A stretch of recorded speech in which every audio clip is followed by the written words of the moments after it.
I'm Sebastian St. James. There is a secret formula which I use when choosing dividend stocks. I will share that with you as long as you agree to learn the secret handshake.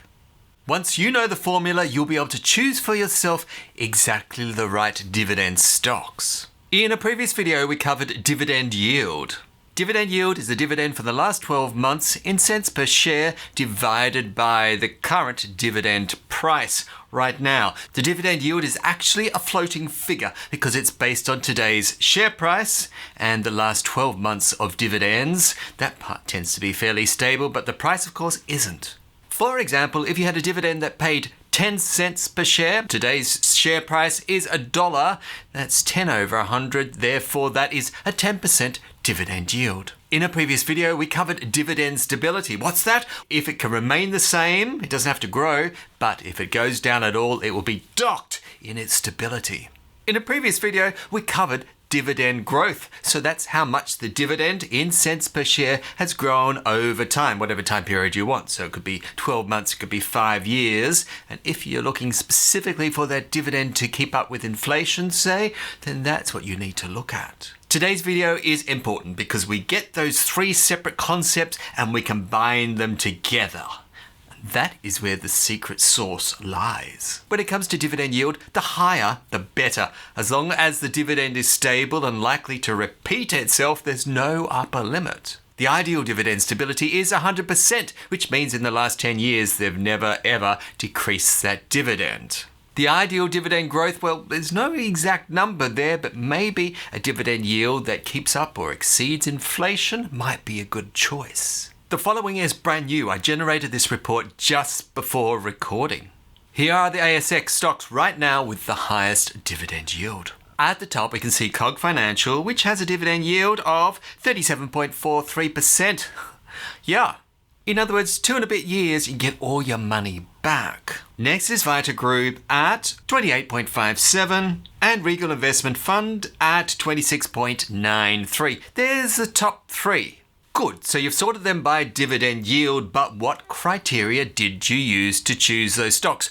I chose stocks which had a dividend yield greater than 5%. How many stocks on the ASX right now have a dividend yield for greater than 5%? The answer is 150. Here are some stocks which are generated today which have a dividend stability of 100%. Now, you can't go higher than 100%, so this represents perfection. You see Morella Corporation, 3P Learning Limited. Actually, the sort order of this is quite irrelevant because they all have 100%. So one is no better than the other. So how many stocks right now on the ASX have a dividend stability of 100%? It is 180 stocks. So that level of perfection, there's not a whole lot that meet that criteria. Do those 150 stocks with high dividend yield actually intersect with 180 stocks with 100% dividend stability that we just looked at? Unknown. There's no reason why one group must necessarily fall into the other group. And unless you combine them manually and check, there's no reason to assume anything. Here are the stocks right now on the ASX with a dividend growth, that means a dividend getting higher and higher over time, of 5% or greater consistently over the last 5 years. So that's a pretty tall order. At the top, you have Fortescue Metal, which has a dividend growth of 77.7%. Wow, that's just unbelievable. Next, we have Aluka Resources Limited at 72%. And BHP at 58%. So not only is this the dividend growth over last year, but it actually represents over the last 5 years. So that's consistency for you.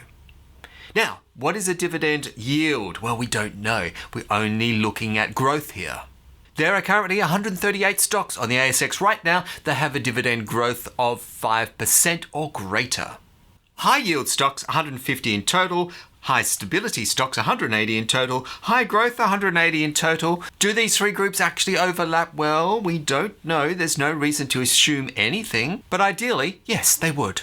Here are the stocks with 100% dividend stability and greater than 5% yield, so 5% plus. At the top, we have Regal Investment Fund, which has a dividend yield of 26.93% and dividend stability of 100%. So all these have 100% stability, so we won't mention that again. Next is Base Resources, dividend yield of 19.39%. and Phoenix Resources, which has a dividend yield of 18.75%. Resource companies, I'm noticing a trend. So, high dividend yield, perfect stability. We've met two of our criteria here, but not the other.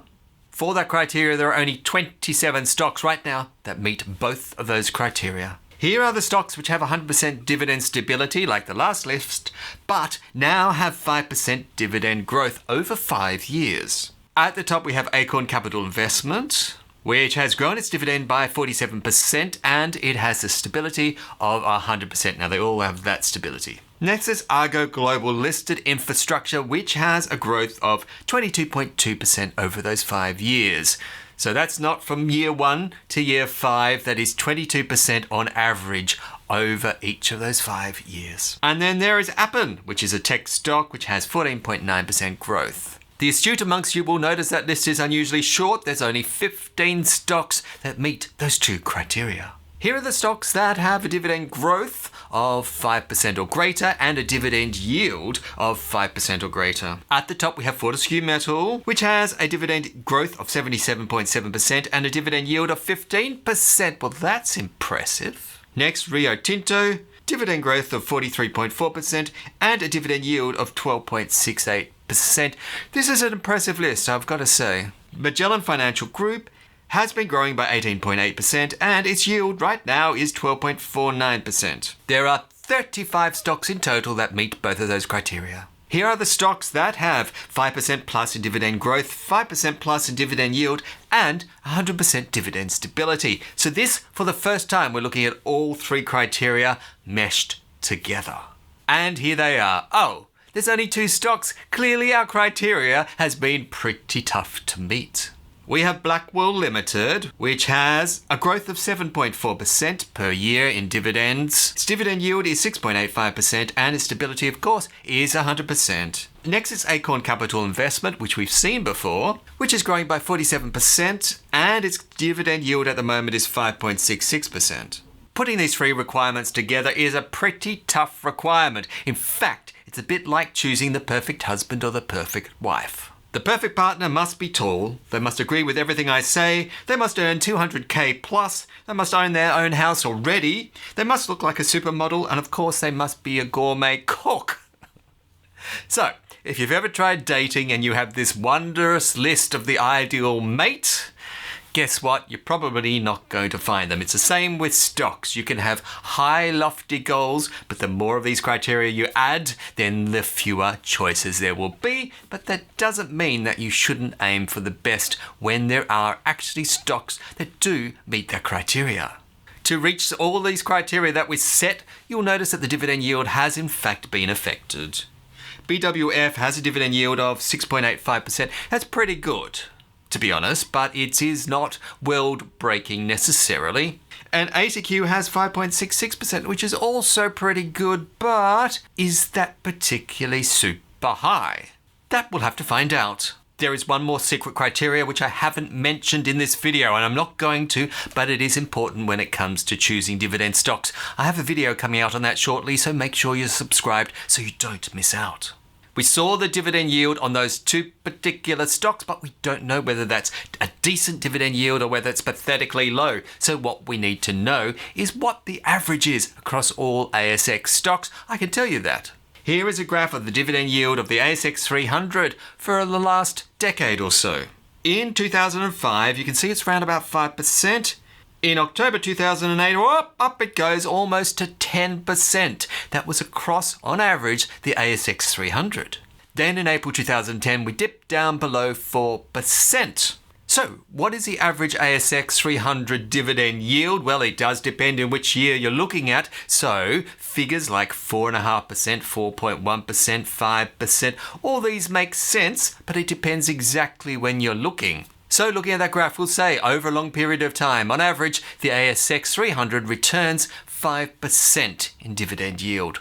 That's pretty impressive. Looking at our two stocks, we find that ACQ is 5.66%, which is a little bit above average, and BWF was 6.85%, which is actually pretty good now we come to look at that. Using these three separate criteria when it comes to choosing dividend stocks is a bit of a balancing act. Exactly how high you put the numbers, where you place these levers does come down to personal preference of what's most important to you.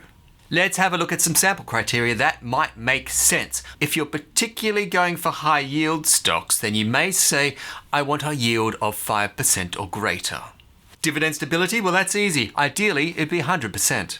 Growth, well, that's really how long is a piece of string. Maybe keeping up with inflation, but if you're going to layer all the other three criteria on it, how many stocks are left? Let's have a look at the stocks which have 100% stability, 5% or greater in dividend yield, and 2% in dividend growth over a 5-year period of time. Here they are. Oh, there's only 4 stocks that meet that criteria, but they are Naos Emerging Opportunities, which has a growth of 2.1%. Its dividend yield is 7.61%. That's not bad. Of course, stability of 100. Blackwall Limited, growing at 7.4 and 6.85% yield.